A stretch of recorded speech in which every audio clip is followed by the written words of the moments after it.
Perezida Volodymyr Zelensky wa Ukraine yatangaje ko hari amakuru bavumbuye yuko ingabo z'Uburusiya ziri kwitegura gusuka ibisasu bikomeye cyane mu mujyi munini wa Odessa uri ku nkombe y'inyanja y'umukara.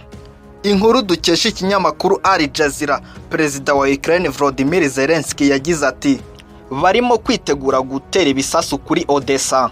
Abarusiya bakunze kuza muri Odessa, buri gihe bumvaga basusurutse neza iyo babaga bari muri uyu mujyi wa Odessa. None ubu ibisasu kuri Odessa, misile kuri Odessa. Yakomeje agira ati bizaba icyaha cy'intambara ku Burusiya, bizaba icyaha cy'amateka. Ubu Burusiya ntacyo buratangaza ku magambo akakaye yavuzwe na Volodymyr Zelensky. Ariko kandi tubibutse ko igitero gikomeye cy'Uburusiya ku butaka bwa Ukraine cyatangiye ku itariki 24 z'ukwezi kwa kabiri umwaka wa 2022 ku butaka, mu kirere ndetse no mu nyanja. Kuva icyo gihe ingabo za Vladimir Putin zakomeje kugenda zegera imbere, zigenda zifata imijyi itandukanye, imijyi irimo Kharkiv, Kherson, Odessa nayikurikira. Icyambu cya Mariupol kiri hafi neza na Odessa kugeza ubu nacyo ntikirafatwa n'ingabo z'Uburusiya, gusa nabyo bakaba babifite mu mugambi wo kugira ngo nibafata Odessa nacyo bazahite bagifata. Minisiteri y'ingabo ya Ukraine yemeza yuko kugeza ku itariki 6 z'ukwezi kwa gatatu umwaka wa 2022 ku munsi wa 11 w'urugamba, bavuga ko Uburusiya bumaze kuhatakariza abasirikare bagera ku bihumbi 11 n'indege 92 z'intambara zirimo kajugujugu 48. Iyi minisiteri y'ingabo kandi ikomeza ivuga yuko Uburusiya bumaze gutakaza ibifaru bito 285 n'imbunda zirasa kure cyane 109, ibifaru binini 985, bimwe bifite ubushobozi bwo gutwara abasirikare benshi, imbunda nini zirasa misile 50, ubwato bubiri kandi bw'intambara, imodoka ntoya 447, imodoka 60 ziheka ibigega bya peteroli y'ingabo z'Uburusiya, drone enye n'imbunda 21 zirasa misile zirasa indege. Akenshi leta ya Ukraine yagiye ivuga yuko hari abasirikare b'Uburusiya yica abandi ikabafata mpiri, hakaba n'intwaro ngo isenya nizo ibambura, ariko ntabwo iratanga imibare ibitandukanya. Kugeza ubu ntacyo leta y'Uburusiya iravuga kuri iyi mibare yatangajwe na Minisiteri y'ingabo za Ukraine. Gusa Uburusiya inshuro imwe bwatangaje umubare w'abasirikare bamaze gutakariza muri uru rugamba. Byahise bigaragaza yuko ibi bihugu byombi byaba bifite raporo zihaganye n'ukuri. Tariki 2 z'ukwezi kwa gatatu uyu mwaka wa 2022 Abarusiya bo bavuga yuko bamaze gutakaza abasirikare 498, ariko Ukraine yo yari yamaze kwemeza neza ko Uburusiya bumaze gutakaza abasirikare bagera ku bihumbi 6.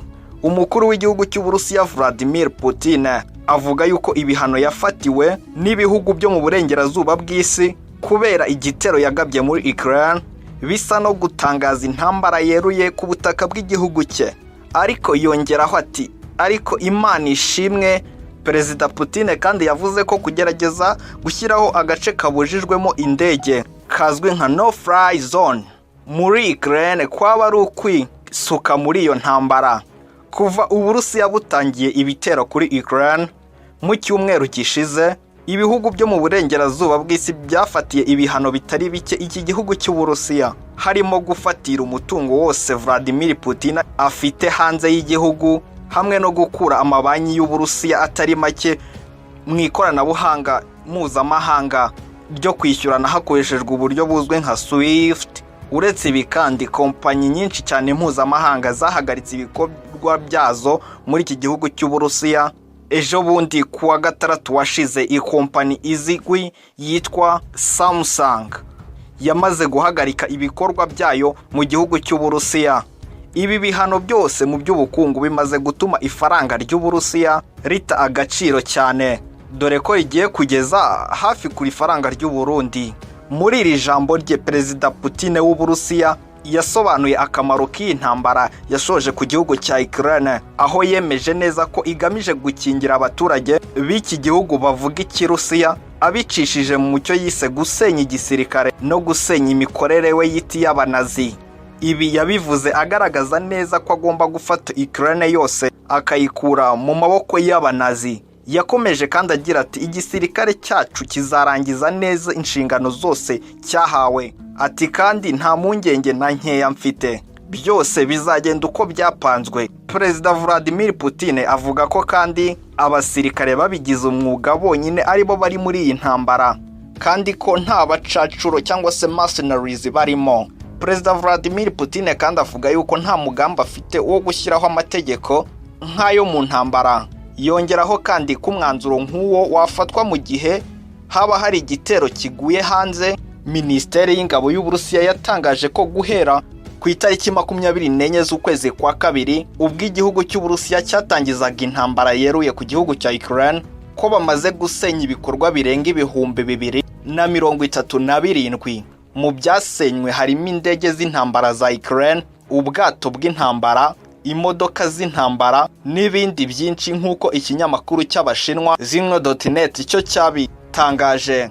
Amakuru avuga yuko Perezida Putin akomeje umugambi wo kwifatira neza mu maboko ye ubutaka bwa Ukraine, nubwo Perezida wa Ukraine Volodymyr Zelensky we akomeje gusaba ibiganiro kugira ngo ibintu bihagarare. Uburusiya bumaze gutera ibisasu bikomeye mu mijyi 5 ya Ukraine irimo Kiev, ari nayo murwa mukuru, hakaba n'ahandi hitwa Kharkiv, ahandi hitwa Mariupol n'ahandi hitwa Kherson.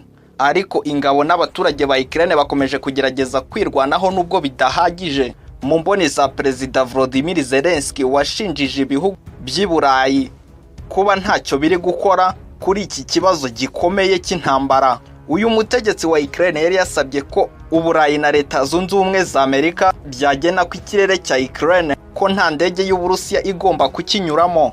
Mu gihe uwo mwanzuro waba ufashwe, byaba bivuze yuko mu buryo bweruye indege yose izajya ikinyuramo yazajya ihanurwa na Leta Zunze Ubumwe za Amerika cyangwa se ibindi bihugu by'Iburayi. Ibyo kandi byahita bikurura intambara yeruye hagati y'Uburusiya n'ibyo bihugu byo kuri uwo mugabane nk'Uburayi na Leta Zunze Ubumwe za Amerika. Gusa ibyo bihugu byose byirinze gufata icyo cyemezo gikomeye ku ndege z'Uburusiya ko zanyura mu kirere cya Ukraine. Perezida Volodymyr Zelensky yashinjije Leta Zunze Ubumwe za Amerika ko kuba badafata uwo mwanzuro ngo bisa nko kureberera Uburusiya ngo bukomeze busenye imijyi ya Ukraine. NATO yo yatangaje ko uwo mwanzuro wakurura amakimbirane akomeye hagati y'Uburusiya n'ibihugu binyamuryango bya NATO. Perezida Volodymyr Zelensky wakomeza gutsimbarara avuga yuko atemeranwa n'uwo mwanzuro.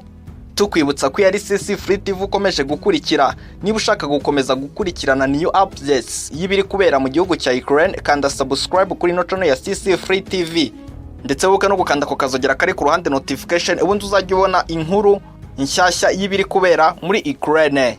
Nge wumvaga nk'ibisanzwe na Rikarisa Sisi. Twongere mu kanya.